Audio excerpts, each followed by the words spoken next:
ससुरा जीव है कि मर गया? अगजी वो तो मरा हुआ है। तेरी सास कितने दिन की है? कि हुआ तो जी अभी 6 महीने की है।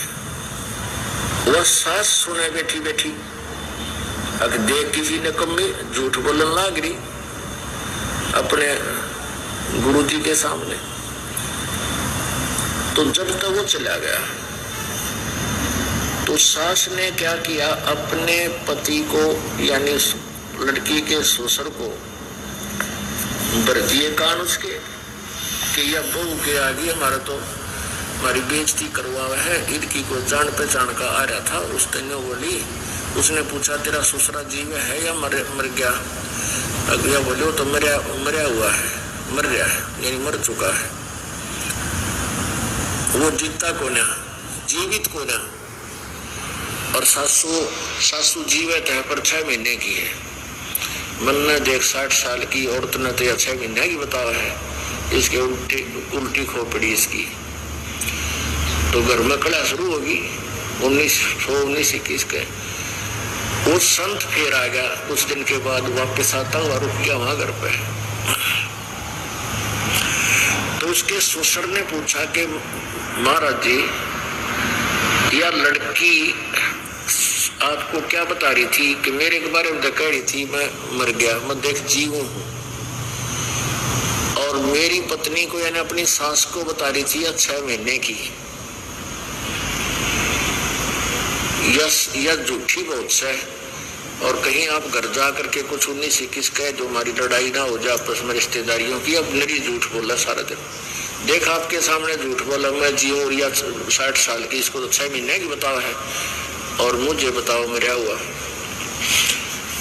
वो सारे इकट्ठे हो गए, लड़की भी बुला ली, उसकी सास भी बुला ली संत ने।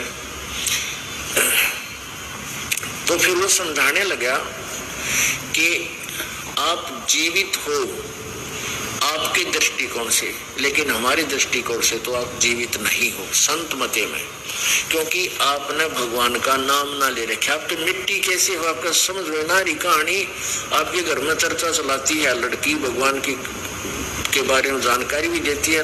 आप तो फिर मिट्टी हो, जीवित कहाँ हो? जीवित होते तो नाम ले लेते। आपकी पत्नी जीवित है और इसने अभी 6 महीने पहले उपदेश लिया होगा। वह बोली हाँ जी, उड़े बैठी थी। कहा 6 महीने पहले मैंने यह लाई है दुआ का एक नाम, वो यहाँ संत आ रहा था 6 महीने पहले। तो उसने कहा संत ने कि माई जिस दिन सतगुरु भेटिया और वो दिन लेखे जान, बाकी समय खो दिया बिना गुरु के ज्ञान। जिस दिन से तुम्हें उपदेश मिला है उस दिन से तुम्हारा मनुष्य का जीवन माना जाता है, उस दिन के बाद तुम्हारी एज गिनी जाती है।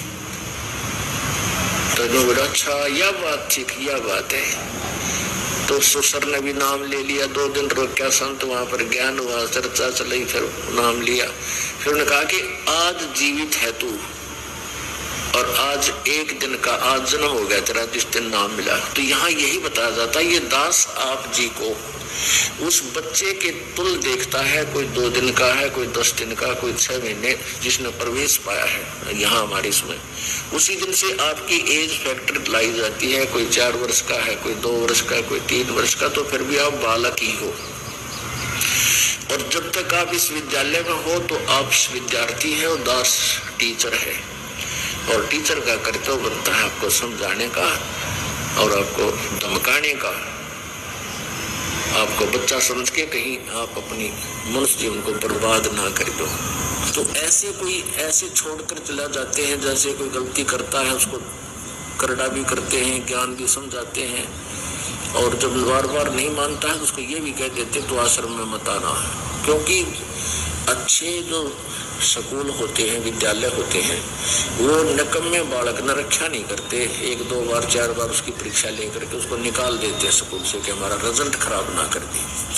तो वो व्यक्ति फिर क्या करते हैं नालायक, ये कहते हैं कि हम तो अपने घर में भक्ति कर लेंगे, अपने घर पर भक्ति कर लेंगे। कहते हैं परमात्मा ने लिखा सतगुरु संगत छोड़ के चाहे लाख वर्ष तप कीन और इंद्री कर्म ना मोक्ष हो फिर काल के आधी। सतगुरु की शरण छोड़कर, सतगुरु संगत छोड़कर के लाख वर्ष तक वो साधना करते रहिए, वही बताई हुई, आप पार नहीं हो सकते। इंद्रिय कर्म ना मोक्ष होए, वो पाप नष्ट नहीं होंगे, ना आपके विकार जा सकते और ना ही परमात्मा प्राप्ति हो सकती फिर काल के आज ही। तो यहाँ वही बता रहे परमात्मा के संत शिरोमणि बसत है चरण कमल भगवान, गरीबदास सतगुरु बिना हंस न पावे जाने।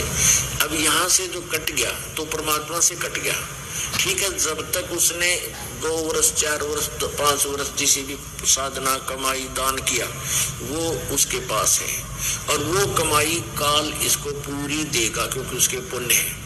हो सकता है इस जन्म में भी वो सुखी रह जाए और स्वर्ग में भी चले जाए, क्योंकि यह कमाई ऐसी जबरदस्त है, कुछ ही दिनों में बहुत ढेर लग जाता है। लेकिन वो यूज क्या हुआ, फिर 84 लाख योनियों आ गई। हमारा उद्देश्य यहाँ सदा के लिए पीछा छुटवा और ऐसे लोक में चले जाओ, फिर मृत्यु ना हो, बुढ़ापा ना हो, कोई रोग ना हो हमारे शरीर में, किसी प्रकार का कोई अंग भंग, अंधे गुंगे लंगड़े हम ना हो। तो वहां भी आपका ऐसी सृष्टि होगी, ऐसा ही परिवार होगा, और वहां जो सुख आपको होगा तो यहाँ के परिवार में आपको 700 जन्म लाख जन्म नहीं हो सकता, और वहां आपका कभी मरण नहीं होगा। सदा बाहर वृक्ष एक जैसी मौसम रहता है, और वहां बड़ी अमृत की वर्षा होती है, फौहार चलती है। तो ऐसे उस लोक में हमने जाना है, और जब तक वहां नहीं गए तो कहते हैं 4 मुक्ति जहाँ चंपी करती माया होरी दासी, दास गरीब भय बुद्ध प्रसव मिले राम अविनाशी। उस सतलोक के अंदर वो 4 मुक्तियों का सुख, जो यहाँ की नकली 4 मुक्तियां हैं, ये तो नकली है उसकी तुलना में, ऊपर वाले सुखों की तुलना में। और ये चारों मुक्ति प्राप्त प्राणी भी फिर जन्म मृत्यु में आता है, उसके पास वो सुख नहीं रहता जो उसने मेहनत करके प्राप्त भी कर लिया स्वर्ग में। एक दिन वो अक्षीण होगा, और सतलोक में कभी अक्षीण नहीं होता, वो अमर लोक है, अमर पुण्य है वहां आपके सदा के लिए।